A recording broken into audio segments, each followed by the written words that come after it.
This is the compensatory concept with Mr. Neely Fuller, heard exclusively on TalkTainmentRadio.com, the world's greatest radio. Radio should be heard. And now, Mr. Neely Fuller. If you do not understand white supremacy, which is racism, what it is and how it works, everything else that you understand will only confuse you.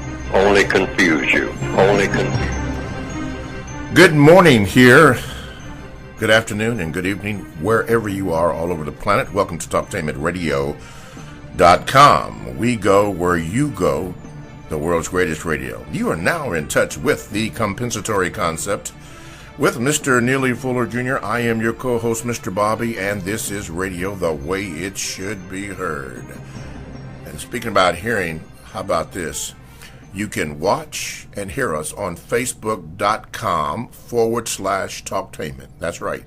Facebook.com/Talktainment, where you can see and hear the program. How about that? Yes. Live on the line from Washington, D.C. is Mr. Neely Fuller Jr. He is the author of the United Independent Compensatory Code System Concept. And he will be answering your questions, your emails or Gmails, your statements. Now, I'm going to ask that when you call in, please make your questions concise. Even if you have to write them down and rehearse it, make them concise so that Mr. Fuller can understand it and answer your question. If you Gmail me, do the same. As a matter of fact, you can Gmail me at the numeral 7, Mr. Bobby, BOBBY, @gmail.com, and I will at least get it, and then we'll do what we do with it. Or you can call at 1-877-932-9766. That's 1-877-932-9766. Okay, got all that out of the way. Mr. Fuller, good morning. Good morning. And this day, being the 30th of August 2017. How are you today? I'm still learning. You are still learning. Today, Mr. Fuller, we are on the, at least for this part, the final installment of the 7th area of people activity, religion. And as we get into that, I'm reminded of something that you always say, the importance of words. Words. As a matter of fact, you have a compensatory counter-racist word guide to help us understanding words of what is being said. I bring that up, Mr. Fuller, in regards to Devon Hurricane Harvey, particularly down in the Texas area, now understand in Louisiana and some of the other Gulf Coast states. The damage is extensive.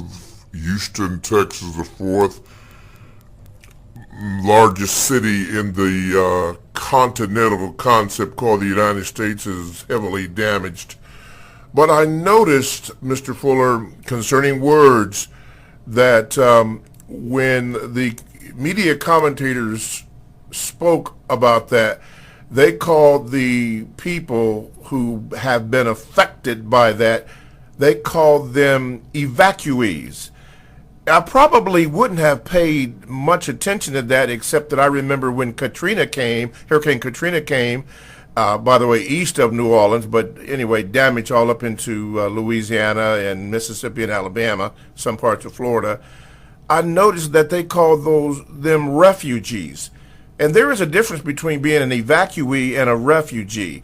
And then I got to thinking that in the concept that we are under racism and white supremacy, words mean a whole lot. Would you comment on that, please? Well, I have noticed that too, but then the procedure according to compensatory counter-racist logic, or rather compensatory logic in the broader sense, means when someone uses a word and you don't understand the use of the word, you compensate by doing what? Asking questions. about the use of the word. And whom do you ask? You have to ask the people who are using the words. If it's a person who has written something in a newspaper, or a person who is on television, or on a radio, and that person uses the term, if they say a refugee, for instance, then that person, that particular person, not the station manager or someone who is listening in the audience or someone else, it's always the person who uses the word. The question will be directed strictly to that person for a very logical reason. Only the person who is using the word knows and understands fully how he or she is using the word and what he or she means. Because sometimes the same word can mean different things to different people. And when you have a lot of that going on, when everybody's not on the same page about the definition of a word, what you have is what? Confusion. And that's what you don't want under any circumstance. Everything should always be, every move that people make should be, first of all, about eliminating confusion. So that you have what?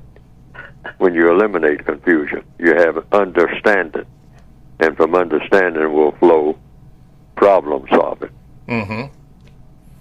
Yeah, that got me because I even now as you're speaking, I was looking up under that, and one of the things I discovered that when they were speaking about New Orleans, that when they called them refugees, I noticed that it said being forced to leave, a country to escape war, persecution, or natural disasters.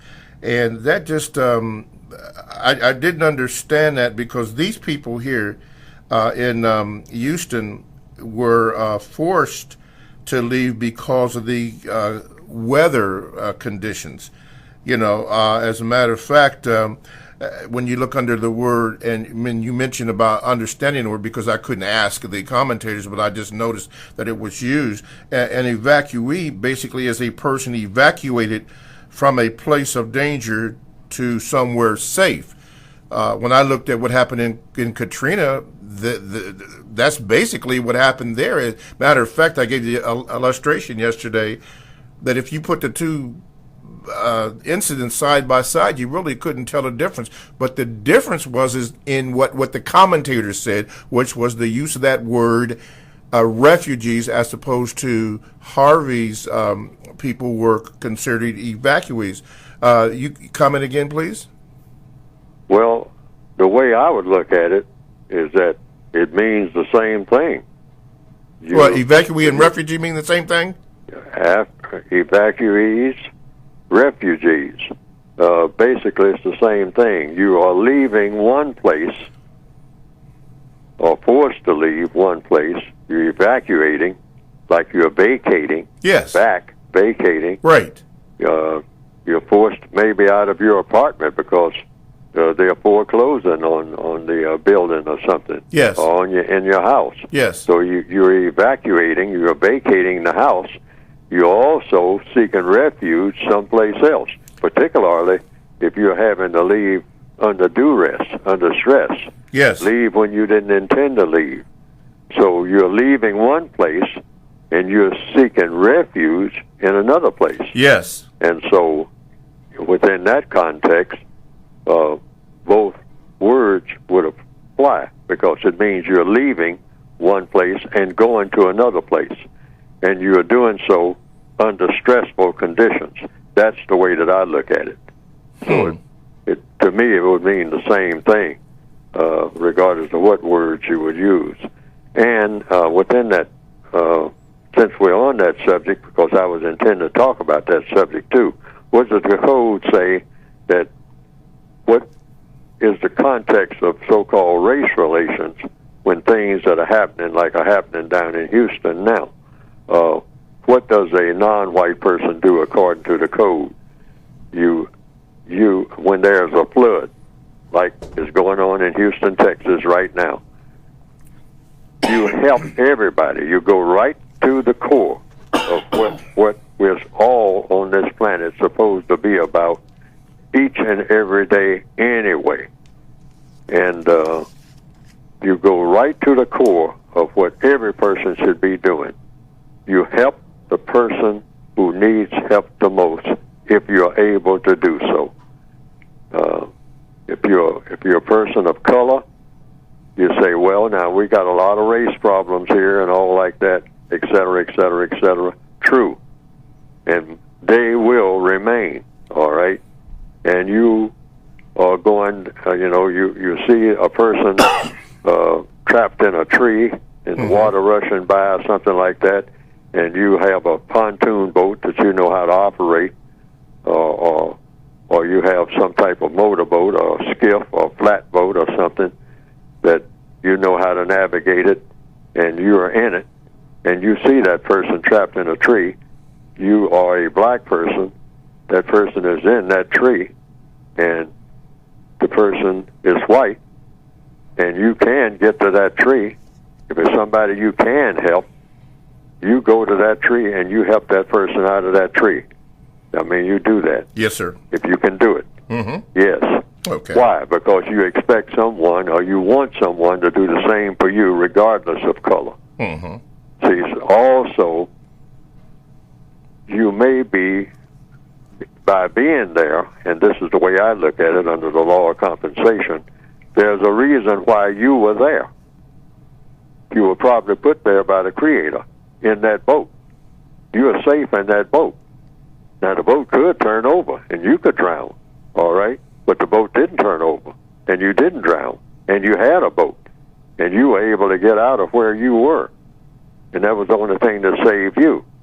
So just like you see that other person in dire distress, and you managed to get out of the dire distress that you were in, the law of compensation says that might be a test for you to see if you're heading toward one day being universal man or universal woman. Yes, sir. I mean, and having regard for everything that is created in the universe and trying to put everything in perspective and trying to make everything better. So that could be a test. By whom? By your Creator. We all have a Creator, regardless of our so-called religion. We are in the area of seventh area of activity now, according to the textbook for victims of racism, which is religion. Religion means a strong belief backed up by action. Now, everyone on the planet, regardless of their segmented names for religions, Christianity, Judaism, Hinduism, Buddhism, Confucianism, and on and on and on. Falun Gong, it's a number of tribal religions and whatnot that have been passed down through the ages, or new religions that are being started up, or some religions that people question whether or not they are religions, like Scientology. All right, and then of course the one religion that I say is a religion, the strongest religion, is the religion of white supremacy. I say that that's a religion. A lot of people may say that's not a religion, but it is in my way of thinking. That's my choice of calling it a religion. But under these circumstances, when you have floods, earthquakes, forest fires, and you happen to come up on a person who is what? Helpless. That person may be a white supremacist, but the person is helpless. The person is trying to get out of the flood, trying to get down out of that tree or off of that rooftop, and the water is rising, it's rushing past and all like that. You can get to that person. You're the only person around that can help. That could be a test. Okay. A test by whom? Your Creator. Mm-hmm. We all have a Creator, regardless of what we think our religion is. I don't think it's a religion that has ever been handed down where people don't agree. If they disagree on everything about whether or not they're going to burn incense, or whether or not they're going to have candles, or whether or not they're going to build huge churches or mosques or temples, I think or synagogues, I think everybody will agree that we were put here by something. So whatever that something is, whatever you want to call it, the names don't matter. We do know that something put us all here. And we're here for a reason. Mm-hmm. And so it's logical that you will help the person that needs help the most, who is what? Helpless. Okay. Because there will come a time when everybody on this planet who has been put here will be what? Helpless. We come here helpless. Mm-hmm. If we stay here long enough, we're going to leave here the same way. All righty. How about this? The wellness spot. It's your time to travel. And Wiggins World. What is that? What's that? Say that No, again? I'm actually doing a station break. And I just thought I would do it differently. Anyway, TalkTainmentRadio.com is a 24/7 no-charge worldwide broadcasting facility that have hosts delivering on various topics such as news and lifestyle, sports, law, health, wellness, religion, and politics. I just mentioned several shows before. Just change it around a little bit. But anyway, all these shows are exclusive to TalkTainmentRadio.com, and all you have to do is click on the programs for the scheduled times. Talktainment Radio, that's radio the way it should be heard. Hi, I'm the co-host, Mr. Bobby, the co-host of The Compensatory Concept with Mr. Neely Fuller Jr., and if you would like to get in contact with this show, you may do so by calling 1-877-932-9766. You can also Gmail me at the numero 7, Mr. Bobby, BOBBY, at gmail.com. And also, you can watch and hear us on Facebook.com/Talktainment. And when you do that, you can see and hear the program. Not Mr. Fuller, but you'll get to see me, and you can see and hear the program. All right. That's Facebook.com/Talktainment. Let's go to the phone lines before we go to the Gmails. Line number 1? Okay, line number 1. You're on with Mr. Fuller. What is your question, please? Good morning, gentlemen. My question or comments relate to your comments about Katrina and this current hurricane being similar. Now, Mr. Fuller has stated that within the system of racism, white supremacy, not all white people are white supremacists. Is it safe to assume that the media outlets are, some of them, we should suspect them to be supporting the system of racism, white supremacy? Mr. Fuller? Should I suspect that the core of the system of white supremacy the media outlets, like the news media? stations? Hello? Yeah, go ahead. Is The news question, should I suspect that Should we the core suspect? of the system of white supremacy are media outlets? No, that the That's media the question. outlets, that the news stations that we The watch for newspapers, the information. radio, the television, Right. the internet, et cetera, is this the core of the system of white supremacy? No, that they support. That we should suspect that they put out information to support the system. Oh, sure. I mean, the white supremacists, are in charge of everything that matters. Right. So therefore, when you say media, when you say newspapers, it depends on who's doing the talking in the newspaper, who's doing the talking on the radio, who's doing the talking on the internet. I'm on the internet right now. I'm doing some talking. The white supremacists allow that. So it comes down to who's talking and what they're saying. and what they're who saying provided it them for. the information that they're relaying to us, correct? Say that again? And who provided the information to them that they are relaying to us? Because if you ever watch television or the news, the so-called news, you can flip any channel and they all say the same, they read from the same script almost. Well, yes. First of all, we define what do we mean by media. Media is just one person, generally speaking, or according to compensatory logic, it's just one person talking to another. You're communicating. And if you understand what the person says, that's media. One person talking to another, and the person who is doing the talking, and the person who is doing the listening, or reading something that somebody said, does that person understand what is being said? Okay? And for what reason? And for what ultimate purpose? Okay, so now the white supremacists talk all the time. And people who are victims of white supremacy, like myself, I'm talking right now. So I'm the media. And anybody who's listening to me is listening to the media. It's all a matter of one person communicating with another. That's media. Doesn't make any difference what device they use. They might use a microphone, a megaphone, a cell phone, radio, television. It's just one person getting in touch with another by using words. Oh, maybe I should rephrase and say the information we receive from the television and the radio, we should suspect or be leery of that information being 100% truthful.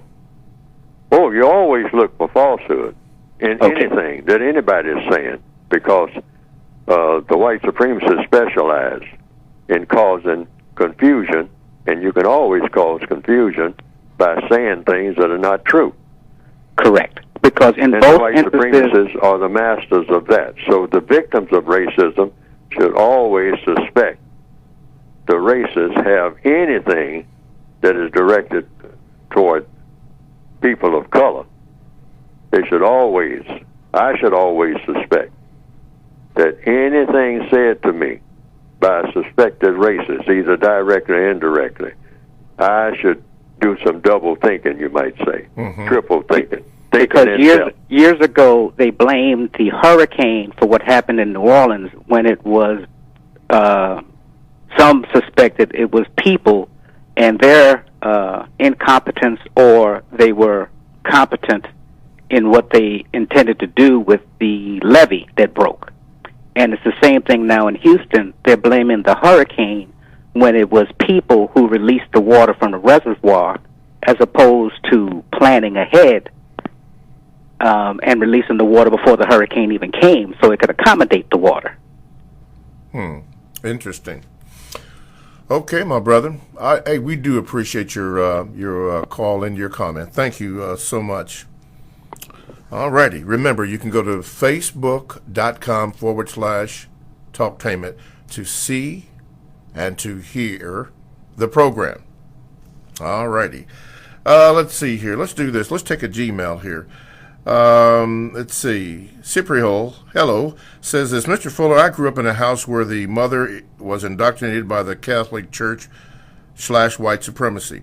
I see how the white supremacist actively uses, quote, religion, quote, end of quote, to brainwash people. She keeps images of a white man around the house, and there are no images of my father around the house. I was approached by a white youth from the United States of America concept who invited me to come attend their church services. I asked them questions, and they told me, quote, that God made Adam and Eve and gave them orders to not to eat from the tree of the knowledge of good and evil. Adam and Eve broke from God's laws and ate from the tree, which is why we see so much poverty and suffering today, end of quote. They were adamant to communicate the message that, quote, the only salvation is to be born again through God, small g, and love, end of quote. I know that this is code. Am I confused to what really is meant? What could I have asked when they told me this? And why did not, and we did not get to finish the conversation? If anybody asks you anything, anybody tells you anything about his or her religion, then you can ask any questions about the religion that they're telling you about that you choose to ask. That's how you gain knowledge. There's a lot of religions in the world and a lot of segments of each one of those religions. So I have heard, according to all the information that has come to me. So the person doing the talking, telling you about his or her religion or about a religion, whether it's his or hers or not, you ask any questions that you have to ask. And if you don't have any questions, just say you don't have any questions. That's all. I mean, it's very simple. The questions I usually ask, according to the code, is what is the name of your religion? It's just three things that I ask. What is the name of your religion? Because most religions have a name. The next thing I want to know, what does your religion require you to do? That's the person who is telling me about his or her religion now. What is the name of that religion? That's number one. Number two, what, sir, ma'am, does your religion require you to do in all of the 9 areas of activity? What does your religion require you to do in economics, in education, in entertainment? How do you entertain yourself in your religion? In labor, what kind of work do you do in your religion? What kind of work are you allowed to do or told to do or not do? Law. What does your religion tell you to do when it comes to law and all the different legal systems that are set up all over the world? How should you interact with these laws that are made? Because laws are different in different places. And you have a religion, you find yourself in this situation where maybe some of those laws may or may not conform to your religious law. What do you do? What does your religion require you to do about laws that other people make that may or may not affect you? I'm talking about the 9 areas of activity now. Law. Politics. What does your religion say you should or should not do when it comes to what they call politics? People interaction. How people interact with each other, broadly speaking. You know, should you participate in some type of political party and whatnot? And if so, which? And why? And does it conform to the requirements of your religion? And then the next area of activity, what we're talking about now. You're talking about religion, you're talking about your religion in the 7th area of activity. How does your religion tell you what to do when you encounter people of other religions that is completely different from yours or somewhat different? What does your religion tell you to do? And then sex. What does your religion tell you to do? What does your religion specifically tell you to do about sex? You know, what sex is, what sex is not. All the sexual laws. Sometimes a religion may or may not even have sexual laws, but some religions may have laws that govern what you do and what you don't do when it comes to sex. And so you want answers to this question if you're going to talk about a person's religion. And then the last one, war. What does your religion in the 9th area of activity tell you to do and not do when it comes to people who have decided that they're going to be in conflict with somebody and kill people? All right? What does your religion tell you about killing? All right? Require you to do when it comes to killing? Yes. Under any circumstance.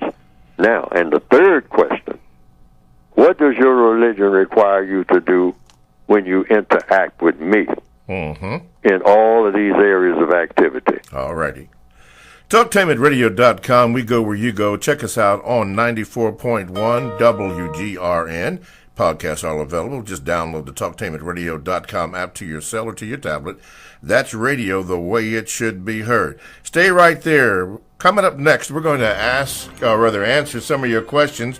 Somebody asked, why isn't the Talktainment Radio, why can't they get the Talktainment Radio app on? I don't know about all that, but we'll try to check it out.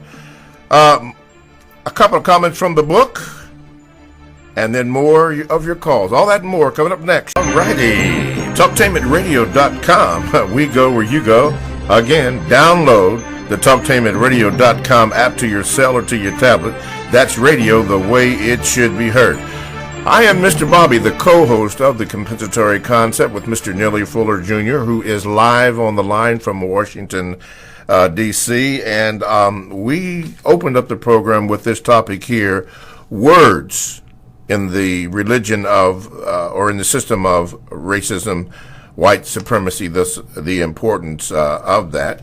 This is the final installment on that. Before we go back into that, Mr. Fuller, a question from, says Irving Santos. He asked, could you please ask Mr. Fuller if his book will ever be translated into Spanish? I would say Spanish and French, for sure, because a huge part of the world, people do speak Spanish, and they do speak French. Later on, maybe some of the other languages. But the Hindu language, I don't know. But Spanish and French, I would definitely like to see it done in those two languages, for sure. Okay. And you can watch and hear us on Facebook.com/Talktainment. As a matter of fact, that what I just read came off of that. And I'm supposed to say a special hello to Larry Williams. Yeah, we don't, Mr. Fuller and I do not rehearse this show. It is live. It is full of mistakes. Whatever is good, it's live. So we are evolving with the technology, and now I can sometimes, if you see me keep looking to my left, which maybe would be your right, I'm actually looking at maybe some of the messages that come up on the screen, so I can read them right there. Anyway, go to Facebook.com/Talktainment, and you'll be able to see and hear the program. You'll see me, but you can see and hear me, and then you can hear Mr. Fuller. Also, 1-877-932-9766, or Gmail me at the numero 7, Mr. Bobby, BOBBY, at gmail.com. Let's go to the phone lines, and we are at line number 1. Okay, you're on with Mr. Fuller. Go ahead, please. Yes, sir. How are you today, Mr. Fuller? I'm still learning. No doubt, no doubt. And how are you, Mr. Bobby? I'm great. Go ahead, honey.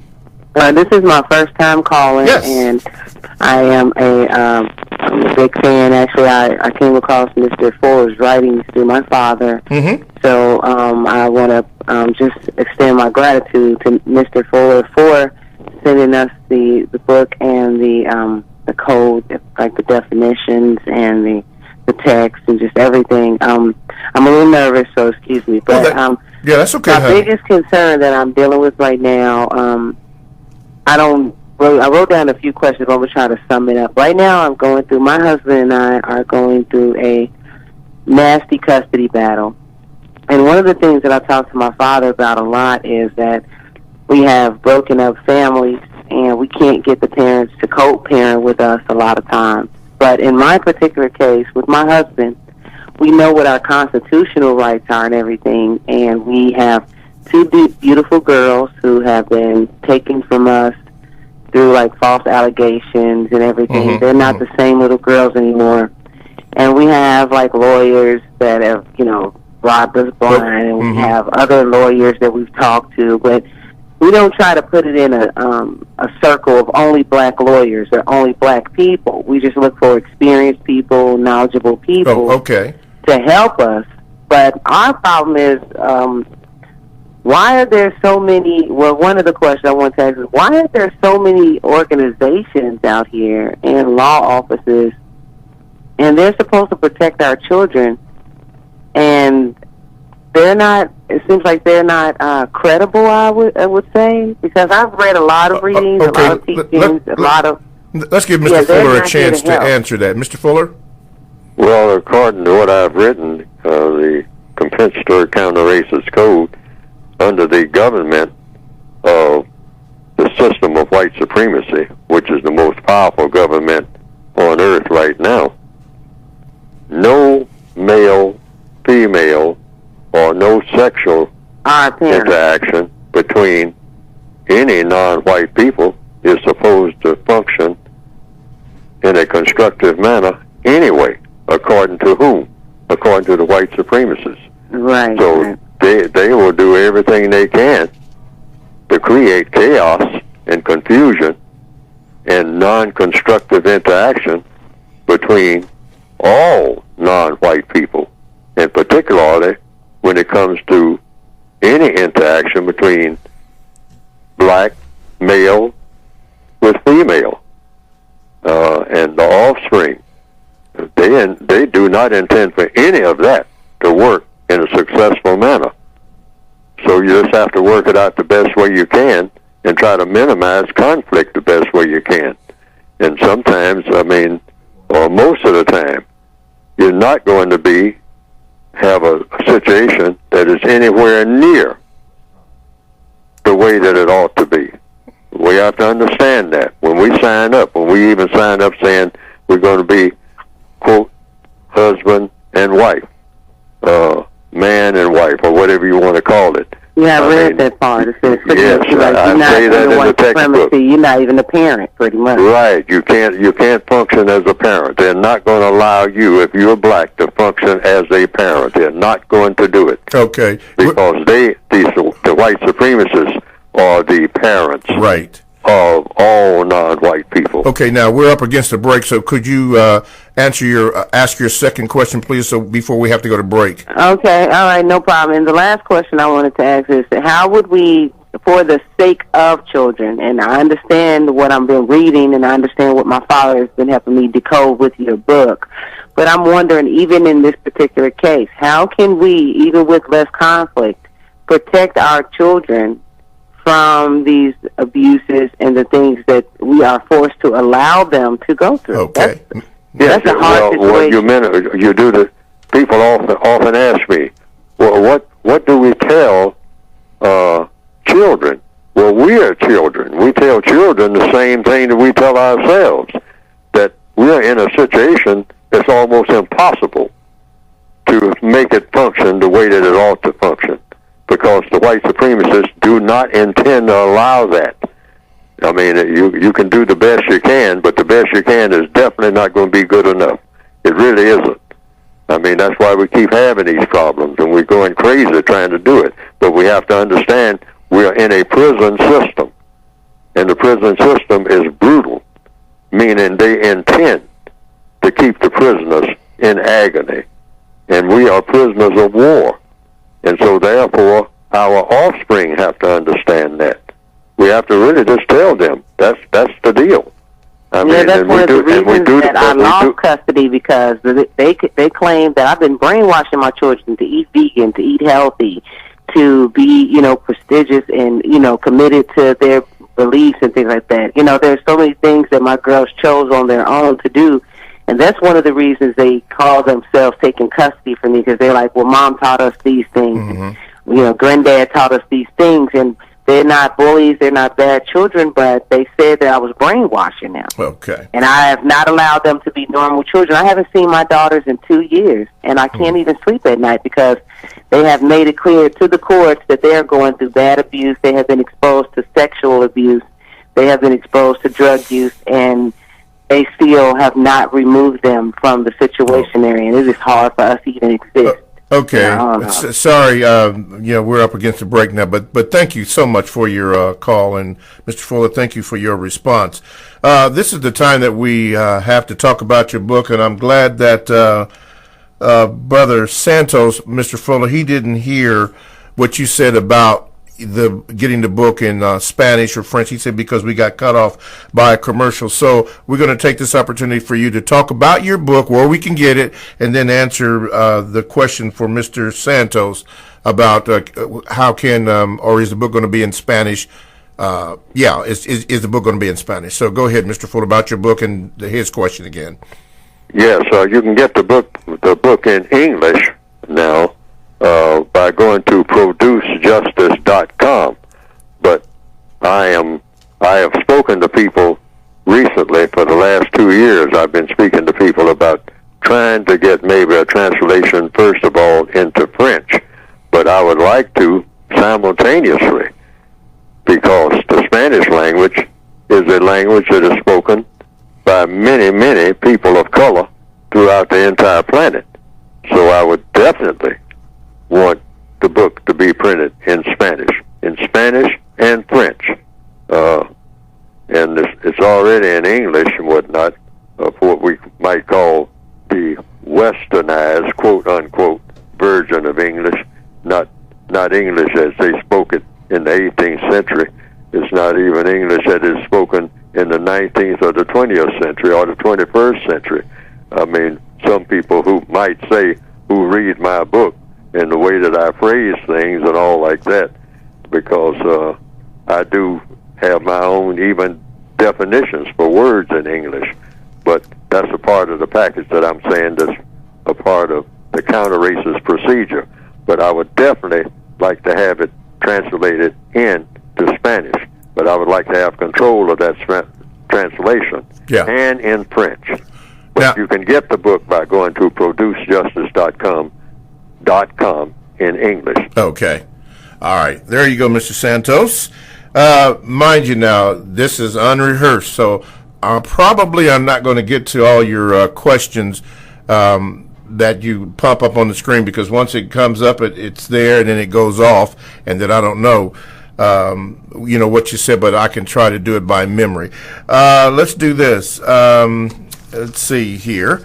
You can look at us. You can hear and see us, or watch and see us, on facebook.com/talktainment. That's facebook.com/talktainment, where you can see and hear the program. Also, the usual way, 1-877-932-9766, or you can Gmail me at the numeral 7mrbobby@gmail.com. Now, this call went away, but as I can remember it from the screen here, a person wanted to know, Mr. Fuller, about Jim Brown, and I'm not going to do it due justice, but Jim Brown made a comment concerning Colin Kaepernick stance, that he was against it, or he spoke out of, I guess maybe out of context. But a lot of people, and not just the caller here, but a lot of people were concerned because in 1967, Jim Brown stood up to have Muhammad Ali, or in support of Muhammad Ali. Him and 6 other athletes, Bill Russell and a few, stood up for that. And what's the difference, or is Jim Brown cooning, in your opinion? Wait a minute. You say Mr. Jim Brown has said what? He came out with some statements concerning Colin Kaepernick. Colin Kaepernick is not standing up for the national anthem because he feels that the song is racist. And he's been getting a lot of backlash from the owners and from everybody in the country. And so Jim Brown, the great Jim Brown, stood up and said that basically he was against what Mr. Kaepernick had done, and that basically he shouldn't do that. And then a lot of people, including the person that wrote in here, was mentioning, well, you didn't do that in 1967 when you stood in support of Muhammad Ali. Well, I'll have to go with what I've written in the code about that. In order to do what? In order to minimize conflict between victims. Because now, as victims of racism, we all have our different opinions about how to get rid of racism. But no one, Neely Fuller, nobody else, has figured out how to end racism, because racism still exists. So everybody's just giving their opinion. So according to the code, the only thing I can say is what I always say, what the code requires me to say, when any non-white person makes a comment that has to do with race, racism, or counter-racism, and that includes Mr. Brown, that also includes the other person that he's talking about, and that is they have said what they said. Whatever they said about whatever they choose to say, they can say it. and I'll listen to it and see if I can use it to do what? To better get rid of the system of white supremacy and replace it with a system of justice. I'll listen to everything that everybody says, but I am not in position as a fellow prisoner of war to criticize anything that any non-white person says now about race, racism, or counter-racism. They are fellow prisoners of war. Everything that everybody says is equal to what I'm saying because we're equal prisoners according to what? According to logic. All prisoners of war are equal in the eyes of whom? The wardens of the prison, whom, in the racial context, are the white supremacists. They are the wardens. Okay. All righty. Moving on here. Brother Anthony Weeks, this comes from the facebook.com/ area. He said, Mr. Fuller, can you explain eclectic pluralism again? Eclectic pluralism just means it's a name that I came up with. I took the word out of the basic English dictionary, any dictionary of English, eclecticism, eclect, and dash pluralism. I put the two words together. I picked out eclectic and plural and called it eclectic pluralism. I put the two words together and I say, now what does this describe? What does this mean? I say, since we're talking about religion now, because I applied it to religion, I say, that's my religion. That's Neely Fuller's religion. And why did Neely Fuller say that's his religion? That's the name of it. Because people will ask me, Fuller, do you have a religion? And I'll say, yes.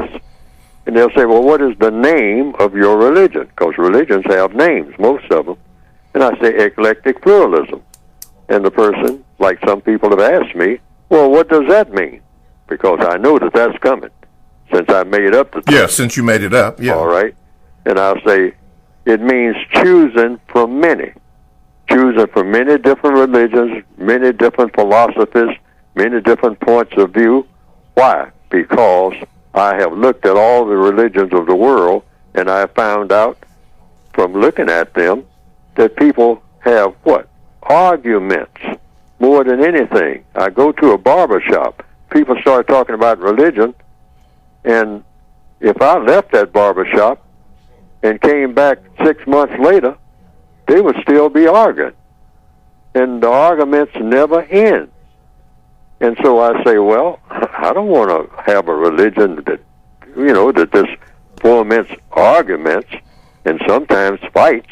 Right. And I've read in the papers and whatnot that people fight and kill each other about religion, chop off the heads of people and do that to kill babies. Yes. And whole populations have to move from one place to another because people are slaughtering each other about religion. And I say, well, now, what is Neely Fuller? What position is he going to take in all this chaos, in all this killing, in all this animosity?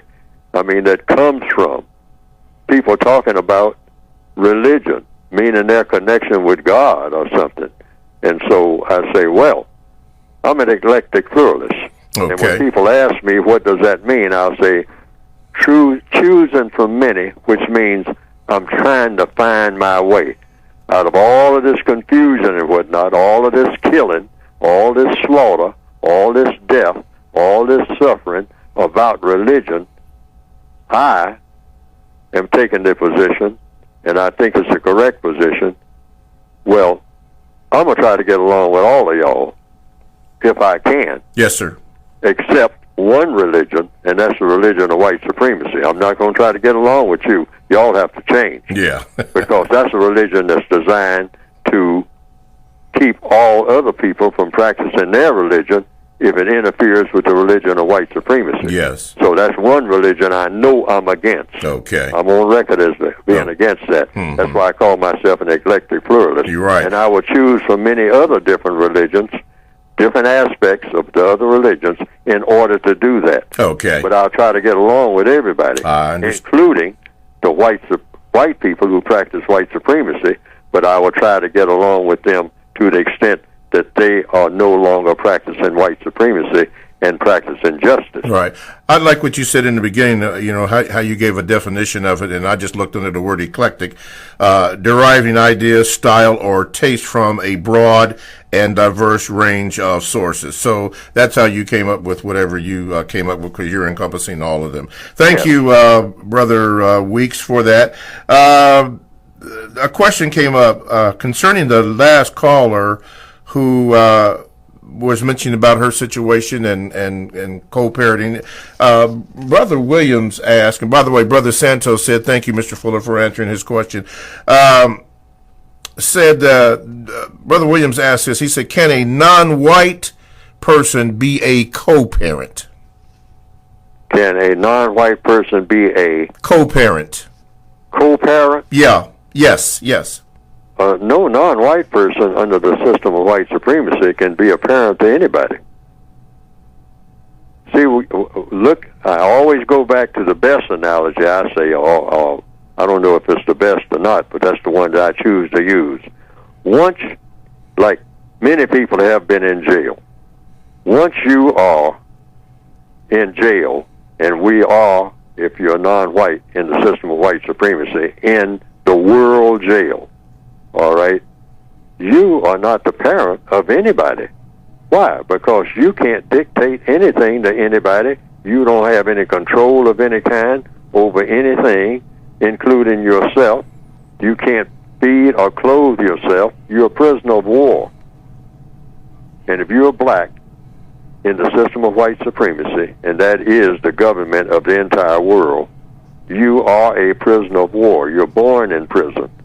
So if you're born in prison and you have a baby in prison, you're not in charge of that baby. The warden of the prison is in charge of the baby, because the warden of the prison is in charge of you. That's the way that works. Sorry about that. You can cry about it, moan about it, sing about it, and all like that. But what you should be doing is working to dismantle that bogus prison, because you had no business being a prisoner of war based on someone being against you because of your color. Anyway, so therefore you have a duty not to break out of the prison, because there's no way to break out of the prison. The whole world is a prison. So you have to actually dismantle the prison. That's what you do from where you are in that prison, so that you can become a parent, so that you can become some type of authority over something, including yourself. See, in order to be a parent over somebody else, you have to have some type of authority over yourself. Yes. You don't have that in the system of white supremacy if you're black. If you're black. None. Okay. Well, when you hear the music, you know what that means. Talk to him at radio.com, the world's greatest radio. That's radio the way it should be heard. Hey, thanks for listening. Thanks for all your Gmails and emails and this new technology. Thank you. And we'll see you next time.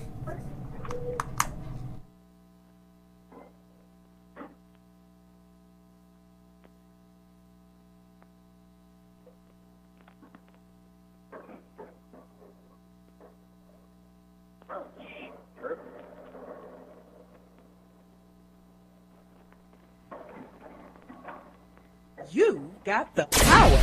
The world's greatest radio. Talktainmentradio.com. Talktainment Radio, worldwide sound. Talktainmentradio.com. We give you a reason to come. The world's greatest radio. We give you a reason to stay. Radio, the way it should be heard. You got the power. The views and opinions expressed are those of the host and guest, and not necessarily those of TalkTainmentRadio.com, the management, the staff, or K&E World Network, LLC. Live call-in talk show. Dial 1-877-932-9766 and join the conversation here on TalkTainmentRadio.com. This is the Compensatory Concept with Mr. Neely Fuller, heard exclusively on TalkTainmentRadio.com, the world's greatest radio. Radio, the way it should be heard. And now, Mr. Neely Fuller. If you do not understand white supremacy, which is racism, what it is and how it works, everything else that you understand will only confuse you. Only confuse you. Only confuse you. All righty. Thanks for listening and thanks for viewing us, where you can watch and hear us on Facebook.com/Talktainment. We're learning on the go. Thank you.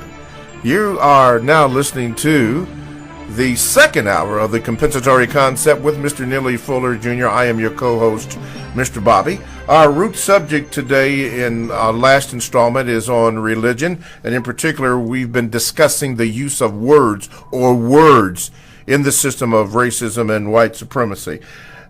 We've been going off of our screen here, which I can see some of your calls or some of your comments or questions, and Mr. Fuller has answered those.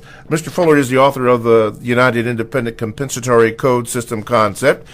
And, again, you can get in touch with the show by calling 1-877-932-9766 or the Gmail me at the numero 7, Mr. Bobby, at gmail.com, or you can leave a comment on Facebook, which I do. Thank you, Irving Santos. Mr. Kenny Ray just said, thank you, Mr. Fuller. And can you explain why it is so important to focus on the work and not the personalities? We are experiencing new areas of communication, and we thank you. So be patient with us, but if you can't, well, do what you got to do. Anyway, this is what we're doing now, trying to answer Gmails, phone calls. We're doing it all with mistakes. So okay, mistakes. Okay, Mr. Fuller again is on the line, and he's going to take a phone call before we read a Gmail. What line are we on? Line number 1? Okay, line number 1, you're on with Mr. Fuller, please. Yes, good day, peace and blessings. Compensatory Constructive Action Meeting, 2800 St. Louis Drive, Baltimore, every Saturday, 9 a.m., 10 a.m. I find with talking to a lot of people that they don't really understand the power of white supremacy. They don't understand how powerful the white supremacist is. And, maybe because we're born in the system of it, we take it kind of lightly, and we think we have a little more power when we're a little more men and women than we are, which we are not.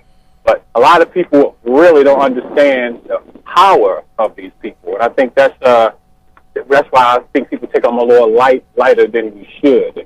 And that's all I want to say. Thank you. Okay, Mr. Fuller, comment on that before we move on.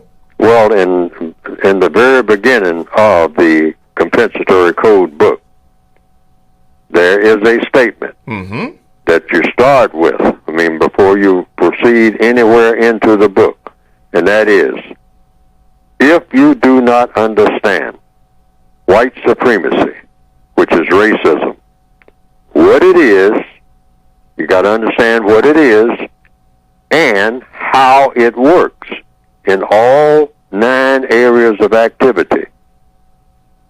Everything else that you understand will confuse you. You're in a world dominated by racism. That's the world government. And the caller is correct. People don't understand how powerful that thing called white supremacy is. They think it's something off to the side of the road. They think it's 6 white men in a station wagon shouting the N-word and drinking beer, and making a lot of noise. And they say, there they go. Those are the white supremacists. Those are the people who are causing all the problems for black people. All 6 of them. There they go. No, it's an entire system. It's a world government. A world government. A world prison system. And if you're a person who is classified as black, brown, red, yellow, beige, tan, in other words, a person who is classified as non-white, a person who is classified as being of color, you are born in a prison, a world prison. You're born in it. And you are nothing but a number in that prison. And the white supremacists govern every move that you make. If you're a person of color, without exception, every move that you make, they have dominion over. Yes. In all the areas of activity: economics, education, entertainment, labor, law, politics, religion, sex, and war.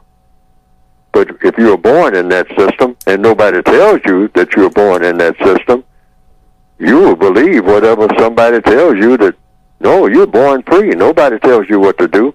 You can do what you want to do. Go where you want to go. You know, talk to who you want to talk to about whatever you want to talk about, and make money the way that you want to make money, and all like that. You have the freedom to do that. And white supremacists, you may bump into it every now and then.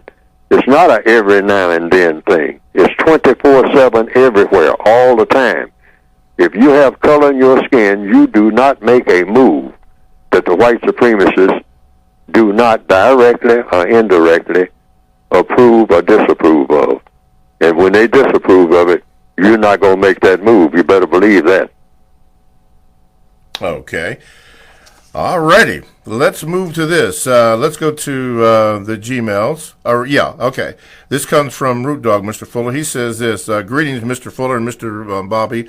I could not elaborate the way I want to on the phone call due to time, but the hip-hop group Public Enemy had a song years ago entitled "Don't Believe the Hype." Our scholar Dick Gregory said he read several newspapers from around the world every day, not for information, but to see the flaws. He used another word I can't recall, he said in quotes, in the news being reported. Mr. Fuller has said many times he watches movies of the lessons we can use.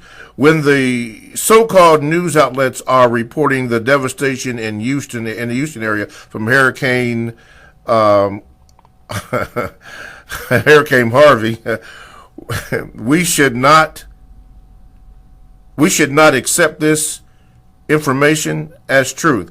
Remember, we were told Hurricane Katrina devastated New Orleans. However, the brunt of the hurricane hit Mississippi.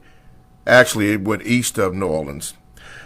There were reports from some people who used to live in New Orleans that explosions were heard before the levees broke, which led to the flooding. Now there are reports that the water was released from the reservoirs in Houston area because of fear of the overflow of the dam rupturing. Logically, it would have made sense to release water from the reservoirs prior to the arrival of the hurricane, so they knew the great storm in 50 years was coming.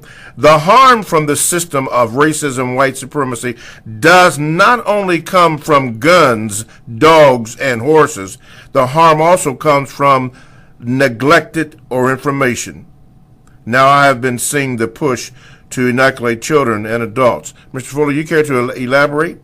Well, in the textbook for Victims of White Supremacy, the book that I've written, that you can get by going to producejustice.com, I say the chief weapons of the white supremacists are what? Deception and direct violence. And indirect violence is deception. In other words, you can't dominate a people for very long except by brute force, and you're not going to be able to keep that up, particularly if you're talking about within a racial context, because there are so many people classified as non-white throughout the entire world. So you use what? Almost all the time, deception, which means you say things that are not true.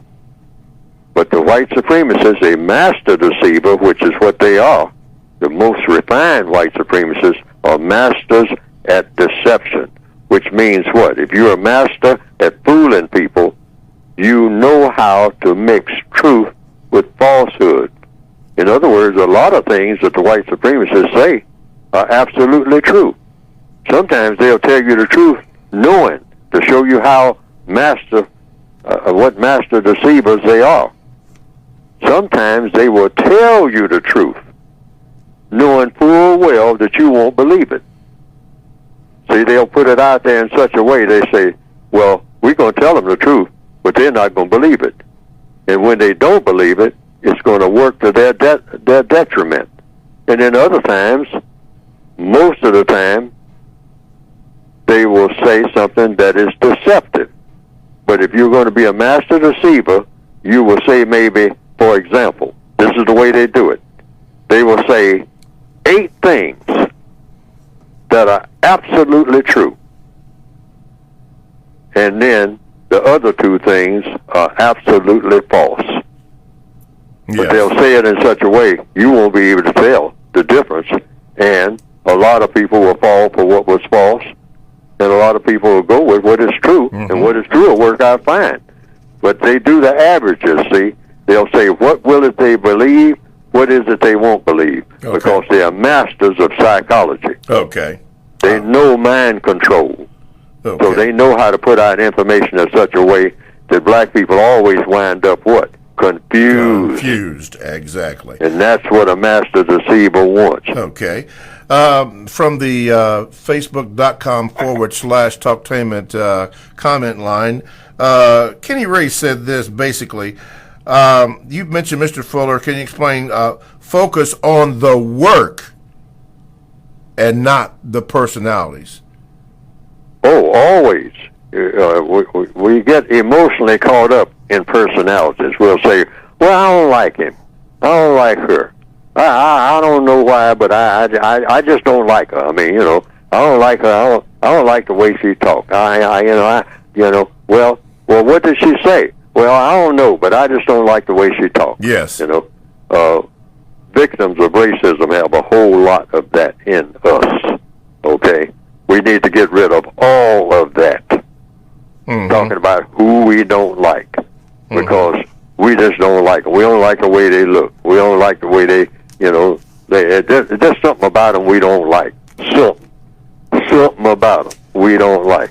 All right? And look at whether just one thing to look for, whether something is constructive or something is not. Look at the thing that is done or said. Is it constructive or is it not? Yes. Everything in the universe is either going to have a constructive effect or non-constructive effect. Always concentrate on what is constructive and what is not, regardless of who's doing it. And it has nothing to do with who likes who. Like Santino says in the movie The Godfather, trying to tell young Michael, you know, Michael, it's not personal. It's business. It's business, right. The white supremacists understand that. They go with everything that's scientific. Who likes who and all like that, they don't care about that. You know, they pay attention to what works and what doesn't. Remember that. It's not personal. It's business. It's not personal. It's business. All right. Talktainmentradio.com is a 24/7 no-charge worldwide broadcasting facility with hosts delivering on various topics such as the news, lifestyle, sports, law, health, wellness, religion, and politics. And here are several that I'd like to share with you. Here's one. Pastor O Speaks. That's one. Let's see. How about this one? The Voice of Pink Pearl, and let's go with Senior Agenda. Now, all these shows are exclusive to TalkTainmentRadio.com. All you have to do is go on our homepage, click on the programs for the scheduled times. All this from TalkTainmentRadio.com. That's radio the way it should be heard. I am Mr. Bobby, the co-host on the Compensatory Concept with Mr. Neely Fuller Jr., who is live and on the line from Washington, D.C., you can get in contact with the show by going, as a matter of fact, watch and hear us on Facebook.com/Talktainment. You can do that. And then you can even leave a comment, which a lot of people are, and I'm trying to get to as quickly as I can. Now, because this is new, I may not get to your questions because they're coming up so fast and then they go off the screen and then that's it. So if I do, let me apologize for that in advance because I'm telling you right now, and thank you for listening. I'm not going to get to all of them, and I want to, because I want Mr. Fuller to address your specific question, but I'm not going to get to all of them. Anyway, 1-877-932-9766 is the phone number that you can call, or you can Gmail me at the numero 7, Mr. Bobby, at gmail.com, and I will try to get to your questions. Ralph Millhouse wrote Mr. Fuller from the Facebook.com/ page. He said this: can a white supremacist act logical? Can a white supremacist be what? Act logical. White supremacists have a lot of logic. Logic just means getting done what you set out to do. Cause and effect. That's what logic is. If I do this, this, this, and this, will this get me across the bridge? You're trying to figure out how to get across the bridge. That takes logic. Or trying to get across the river when there is no bridge. That takes logic. Somebody says, how do you get across the river and there's no bridge across the river? It used to be a bridge here. How can we get across the river? Well, you can build another bridge maybe, or you can find out is a way to go around the water. Go start following where the water is coming from. At some point, the water might end, and you can go around. You can walk across dry land and then come over on the other side of what this river is. Or you can do what? You can get a few logs and tie them together and paddle across, maybe, on a raft. See what I mean? You know, but that's logic. How do you get something done that you want to do? The white supremacists are the best people in the world at using logic when it sets out to do what they set out to do more than they do anything, and that's dominate and mistreat people of color. Okay. That's what a white supremacist does. That's what they do. And they are very logical in the way they go about doing it. That's why they are the most successful operation, political and religious operation that the world has ever seen. Okay. They manipulate people in a way to their advantage, greater and with more efficiency than any people have ever been manipulated rather, in recorded history. Very logical. Okay. Brother Weeks, your question just went off the screen, and I was getting ready to ask Mr. Fuller that, so could you write it back? This one from our Gmail, from Miss Wood. She says, Mr. Fuller, is it logical for someone to say that they don't have a problem with a person, but they have a problem with that person's lifestyle? And why is it hard for non-white people to understand that they are victims of white supremacy, even if they don't have a, quote, victim mentality? Oh, well, the first thing you do when you victimize somebody is convince them that they're not victims. That's the most efficient way. If you're really going to be logical about it, what's the best way? You can say, what's the best way to have somebody do what you want them to do? And it's not going to be a whole lot of fuss about it. It's not going to be difficult. That you're going to make it easier for yourself to do that, to mistreat a person to your advantage. So you sit down and figure out a way to go about doing it. And if you come up with a way to go about doing it so that the person is not even aware that they are being mistreated, you can't ask for a better situation than that. Because the person will be grinning and dancing and whatnot and being mistreated all the time, but they don't know it. All right? That's the way you want them. All right? That's why, hey, the best slave in the world is a what? A happy slave. One that's always singing, dancing, clapping their hands. Everything is funny. I mean, nothing is ever miserable. Oh, hey, how many more of them can I get like that? And we'll get them out there and work them to death and whatnot. And I sit up and look at them and cheer them on. Make them feel good about themselves, doing what I want them to do. Doesn't get any better than that. Mm-hmm. But if you got a surly, hey, back in what they call plantation slavery, I mean, that Negro is always, kind of looking like he's dissatisfied, never happy about nothing, always studying the master, and watching the master real close, trying to learn, from the master's mistakes and all like that. You get rid of that slave. That slave is dangerous. Okay. You sell him down the river, or her. Get her out of here, Yes, sir. But that one that doesn't know, always laughing, always clowning, everything, happy all the time, a happy slave, a happy darky, can't beat that. You can't beat that. Okay. Let's go to the phone line. What line are we on? Line number 1? Okay, line number 1. You're on with Mr. Neely Fuller Jr. Go ahead, please. Hi, how are you today, Mr. Fuller? Still learning.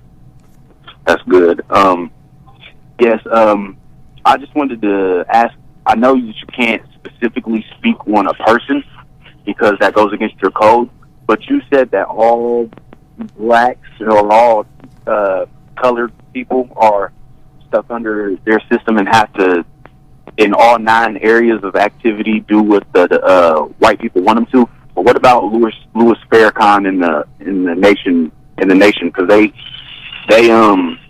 educate themselves and they grow their own crops and everything like that. So I just wanted to know about if they were the exception to the code. I'll take my answer offline. Thank you. Okay, thank you. Well, the question is I don't know, I don't understand the question. If you say exceptions to the code, the counter-racist code means you work against racism. That's what counter-racism means. That's the book that I've written.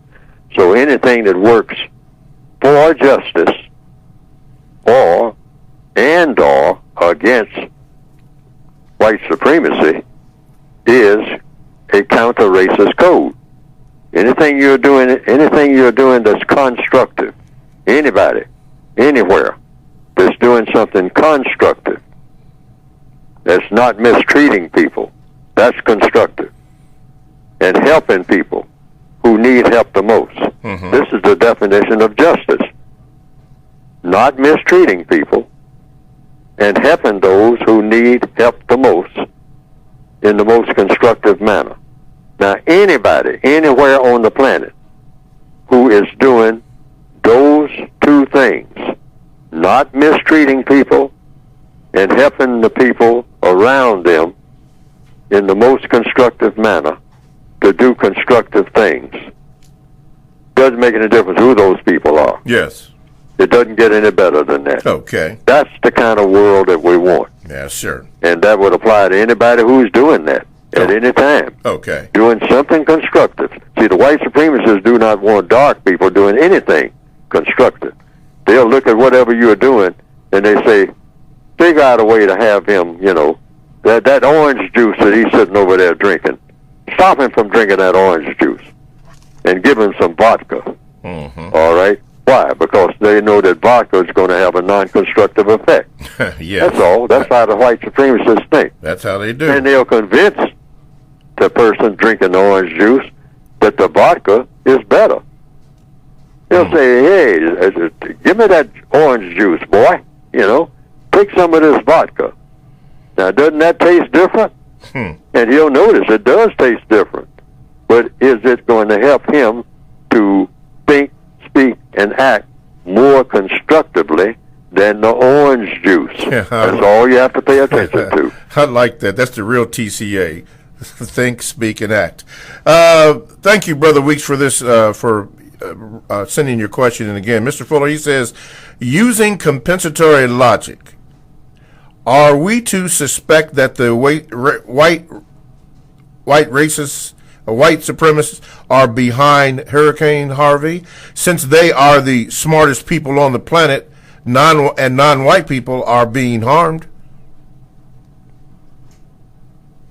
Everything in counter-racist science says that in the system of racism, the world prison of racism, anything that happens to the prisoners of war, which is what we are if you're classified as non-white, anything that happens in that prison that is non-constructive among the prisoners is the fault of the white supremacists. Why? They are in charge of everything. They're the ones who are in charge of building dams and know how to do it when nobody else does. You know, they're in charge of knowing how the rivers flow, how the ocean acts, how the weather acts. They hoard information. They don't let this information out to everybody. So the warden, the white supremacists of this planet, the way the code outlines it, and correctly so, based on the concept of justice and correctness, whomever is in charge of this ship called planet Earth, who have more knowledge and understanding of what's going on than anybody, and that would be the white supremacists when it comes to non-white people, anything that happens that should not happen, I want to underline that, anything that happens to any black person, for instance, that should not happen, is the fault of the white supremacists. Why?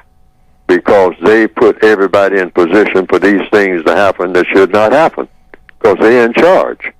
The captain of the ship is always in charge of whatever happens on that ship.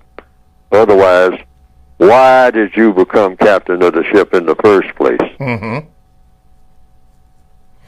Okay.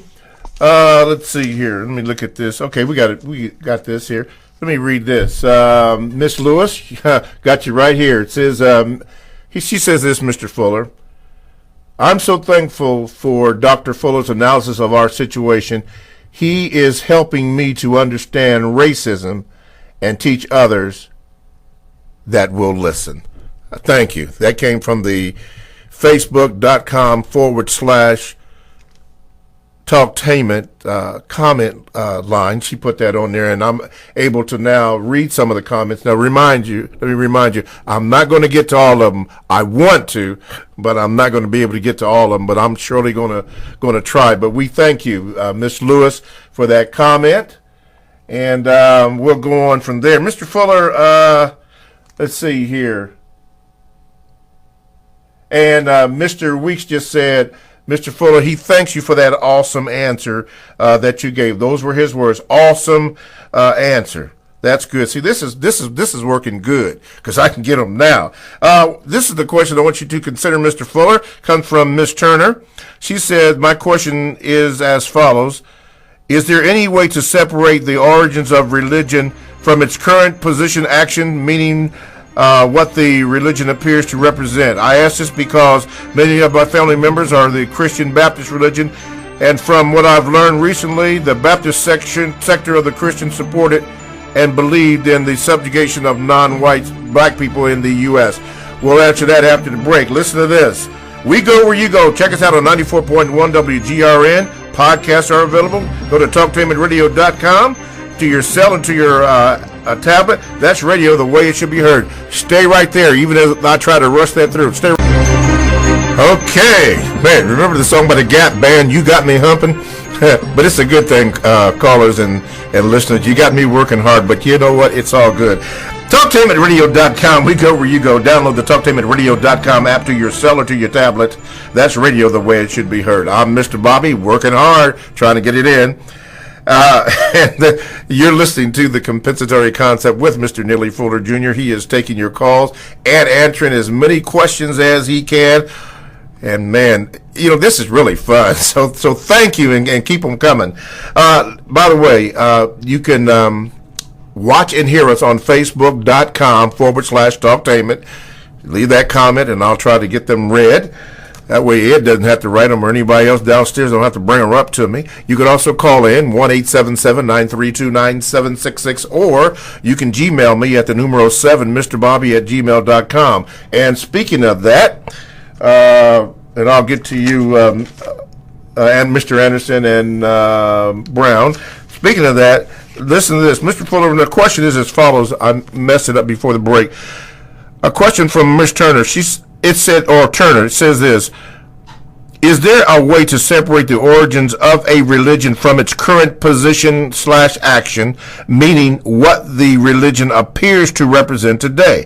I ask because so many of my family members follow the Christian Baptist religion, and from what I've learned recently, the Baptist sector of the Christians supported and believed in the subjugation of non-white people or black people in the U.S.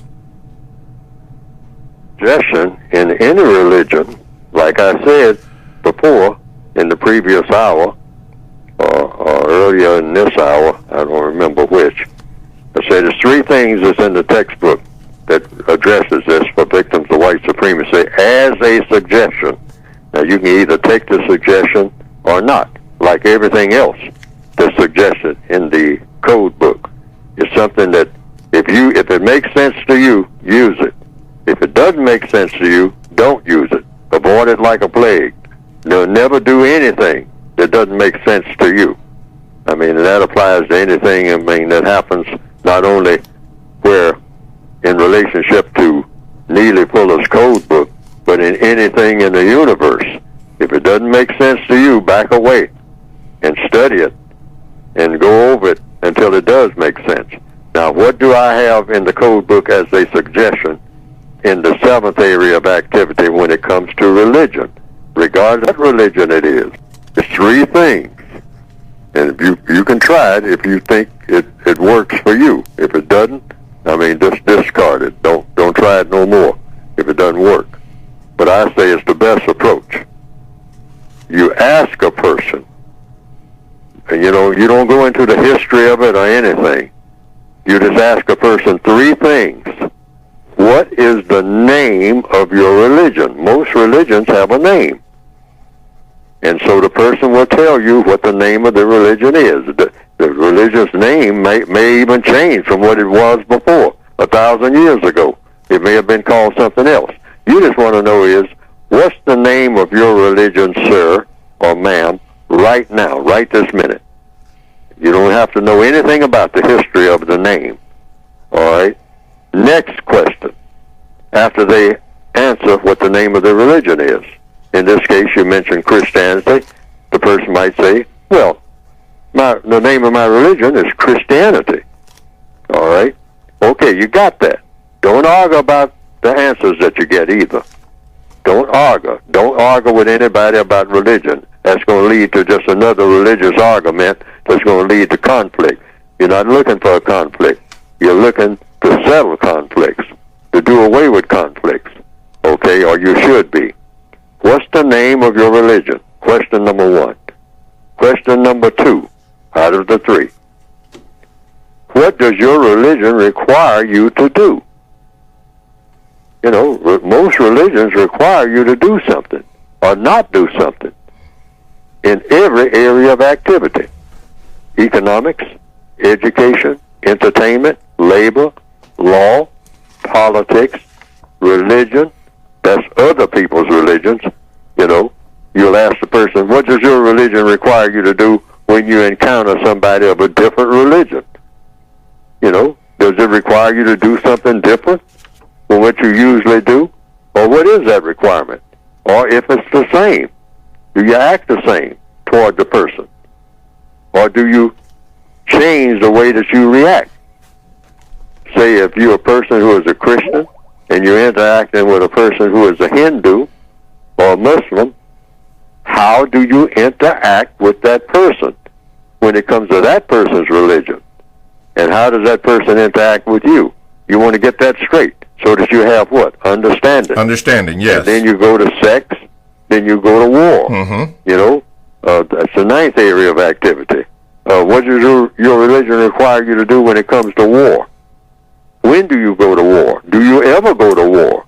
War means conflict. War might even include killing.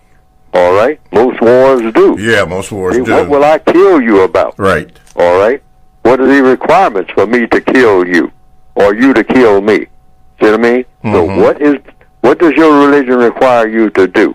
in those 9 areas of activity. Okay. And then the third one is the catch-all.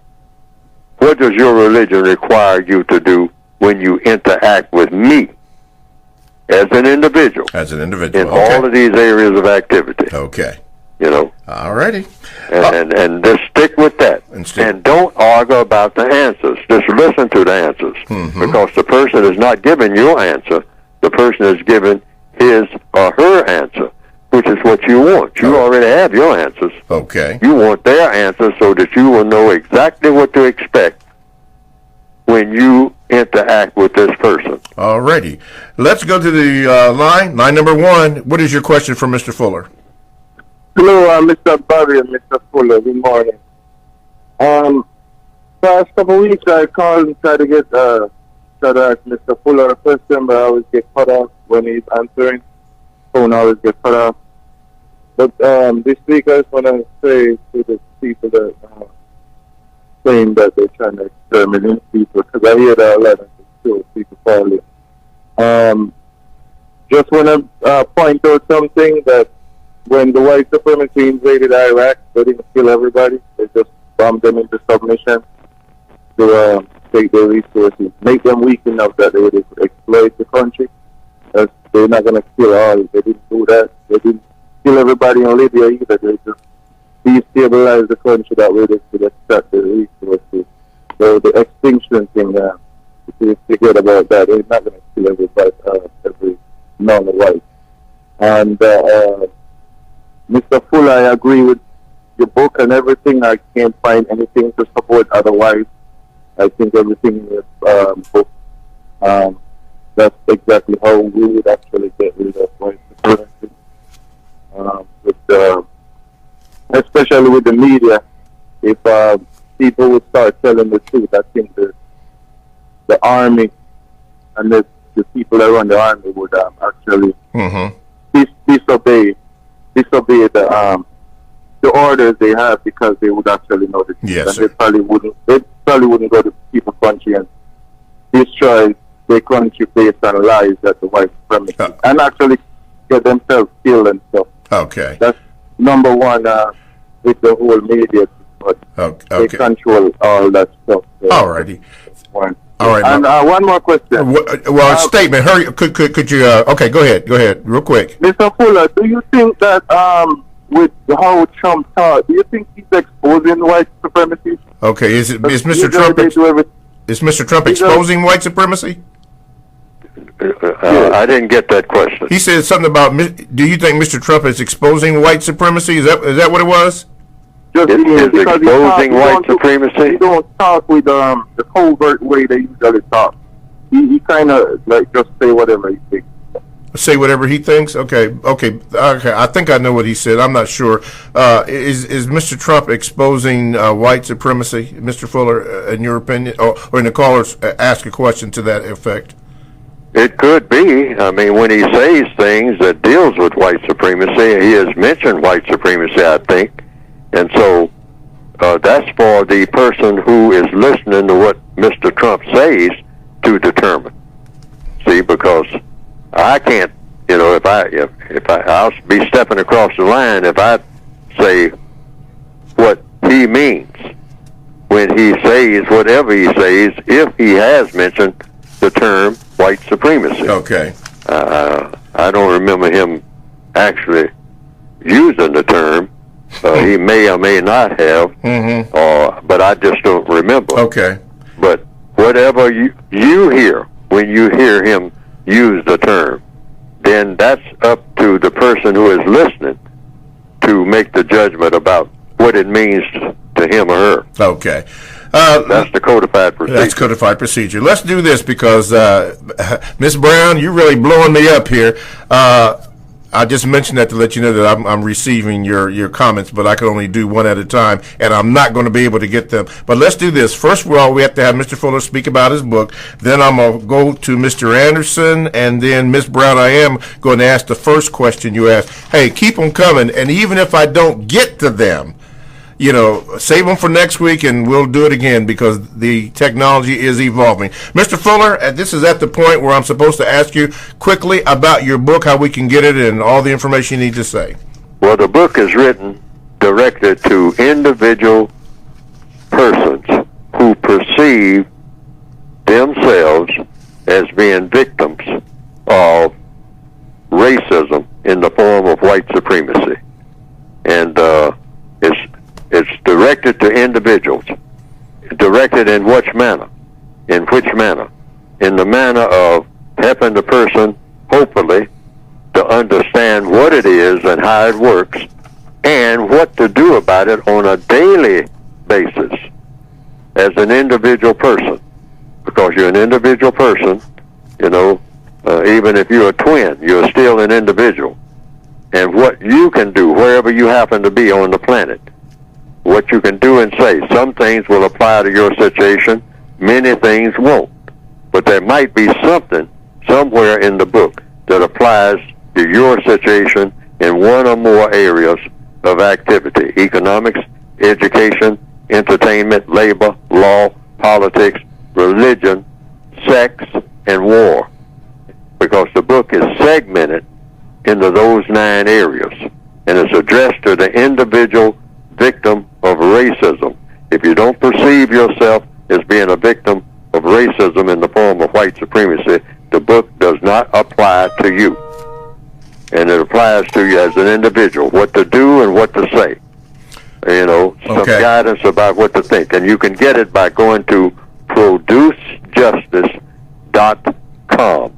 That's producejustice.com. Because that's supposed to be your ultimate goal. All right. Not to just get rid of racism, but to also replace it with something better. And that something better would be what? Justice. Okay. All right, let's go to this question here. Hopefully, Dr. Anderson, I got it right. Says, Mr. Fuller says, is it detrimental, even dangerous, for non-white people to trust those that are classified as white, especially so when there's a repeated history of a betrayal of that trust? Well, I'll just put it this way according to the code. Any white person who is able, A-B-L-E, to be a white supremacist should be suspected of being one. Okay. So, in a matter of the word trust, we're in the prison of white supremacy, the system of white supremacy, in capital letters. That's the way you write it. The system of white supremacy. It's the world government. There is no government other than that that's worthy of a name. There really isn't, to a person who is classified as non-white. The world government is the system of white supremacy, and you are born in that prison called the system of white supremacy. So therefore, you suspect any white person who is also born in that same system. I mean, it's not the fault of the people who are born into the system, including the white people. See, it was all set up when they were born. Yes. Now, it's just a matter of whether or not they're going to rebel against the system, that's the white person, or not. Most white people would say, well, I'm born in a system that's already in place, so what do I do? Well, what they're supposed to be doing is trying to dismantle that system. Okay. Because if they're not trying to dismantle it, it means they're supporting it. All right. Because being white, the system is set up for them, alrighty, not against them. Okay. So you have to trust the warden of the prison because, after all, you might even be made a trustee in that prison called white supremacy. I mean, which is, you're a prisoner. Okay. Right. Alrighty, let's go to the phone lines. Where are we at? Line 1? Okay, line 1, quickly. What is your question for Mr. Fuller? Hey, good morning, Mr. Bob and Mr. Fuller. Good morning, sir. Mr. Fuller, I hear you use that term, the creator, a lot, and I used to hear Dr. Francis use that word too, the creator.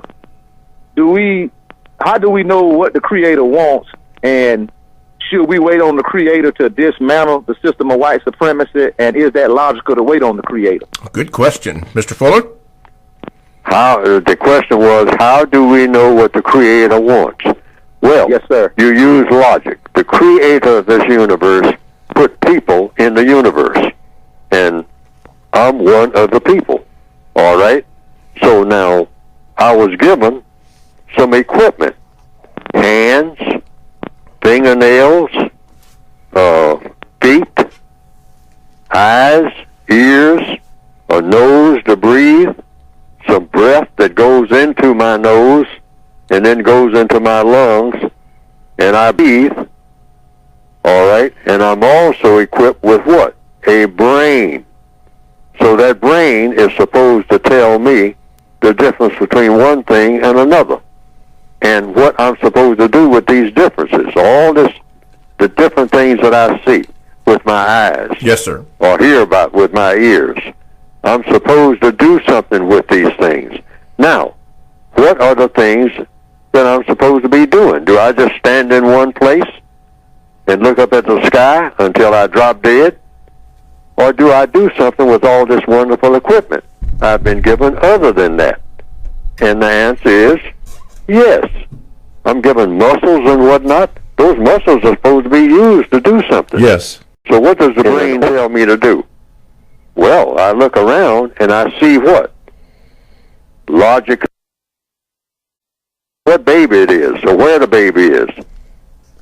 Babies in the form of people might be different for some animals and birds and whatnot, bees, but for people, every baby that is what you call normal and healthy comes into the world crying. Why is the baby crying and not laughing? Because you can cry or you can laugh. The baby might laugh later on, but the baby comes into the world crying. I think that the baby comes into the world crying because that baby perceives things are out of order. In other words, that baby is saying, wow, who dropped me off here? Wow, yelling, screaming, and whatnot. This is terrible. Wait a minute, this is an awful situation. Man, you saying that's what you think?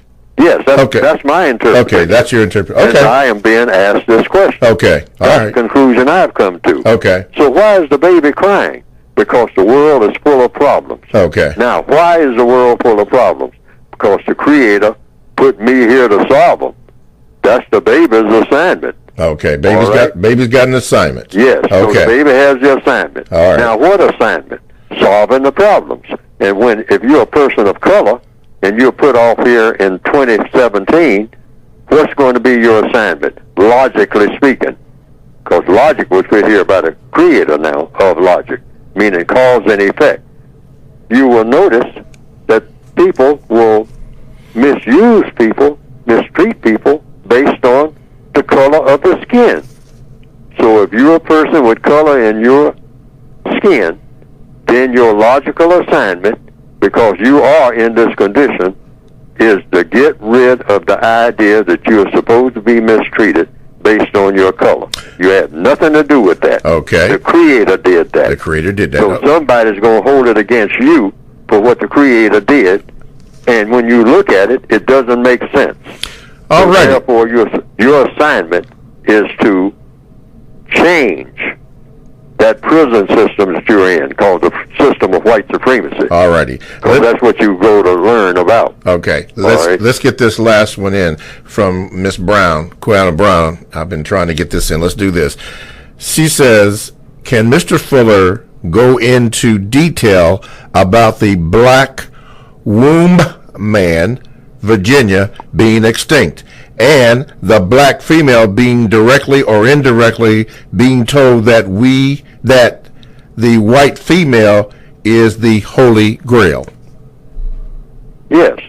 We have been told, and we have been told now in 2017, that black vaginas are obsolete. And for the black male, what will take place of black vaginas is white male anuses. That's what the white supremacists are telling us all over the world. I mean, the propaganda machine is going full tilt, day and night, television, you name it, books, speeches, and all under the guise of we got to improve our sexuality. All you dark-skinned people, growing in number, having all all these babies and whatnot, black, brown, red, yellow, and whatnot, scattered all over the world, making more requests and more demands and creating more problems for the white supremacists. Now, what you all should do to solve your problems is you have to make a major adjustment in your sexuality. And so you are now being assigned by the white supremacists to look at a white male anus as the new black vagina. Black vaginas are obsolete. And the holy grail of sexuality will be what?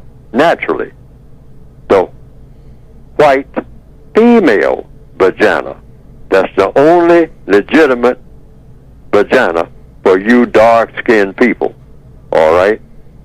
And that's what you should lust after, seek after. Not only black males, but black females would be lusting after the white vagina. That would be your holy grail of sexuality. And black vaginas, the vagina of a black female, a non-white female, that's nothing. Get rid of those. Plug them up. Make them obsolete. Seal them up. Whatever. Pour cement in them. Whatnot. But keep them away from a phallus of any kind, so that all of them will wind up in some type of military situation, hugging each other and die in each other's arms, according to the dictates of the white supremacists. Because they're going to put a lot of them in uniforms and send them off to fight other non-white people. That's how they're going to help to keep themselves in business, according to what? All of the logical trends. Study it yourself if you don't believe what Neely Fuller is saying. Because I always say, don't believe nothing that Neely Fuller is saying. Take a look at it yourself and see what's happening. I'll tell you what, your last statement has just blew up the comment line. I think I can sum it up in one word. They said, wow. That statement you made. Woo! Have mercy. You know what? Thank you for listening. Thank you for your comments. Didn't get to all of them. Wanted to, but they're coming up so fast. But that's what happens when you go to watch and hear us on Facebook.com/Talktainment. We are evolving. And we thank you because, really, you are really the ones that are making it happen. Mr. Fuller is happy that, to do that. Greg Thomas, your straw man information, I will check that out. Again, thank you for all of your calls and your emails, your comments. You have been so wonderful. Mr. Fuller, thank you. TalktainmentRadio.com, the world's greatest radio.